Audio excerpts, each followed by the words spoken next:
মার যখন সন্তান মার পেটের মধ্যে যখন 18 ইঞ্চি হয়ে যায়, 10 ইঞ্চি হওয়ার পরে জনম দুঃখিনী মার পেটের ভিতরে সন্তানের পাটা আল্লাহ রাব্বুল আলামিন মার কলিজার নিচে পা দুইটা সেটেল করে দেয়। সন্তান যত বড় হয় মার কলিজা তত উপরে উঠে যায়।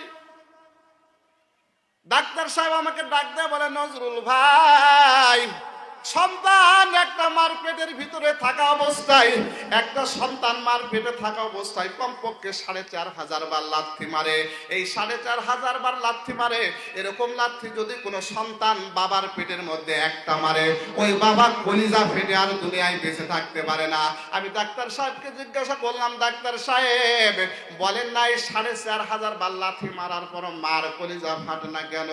আবার ডাক্তার সাহেব আমাকে পরামর্শ দিচ্ছে, নজরুল ভাই, সন্তান যতক্ষণ মার কলিজায় আঘাত দেয়, সন্তানের প্রতি মার ভালোবাসা তত বেশি বেড়ে যায়।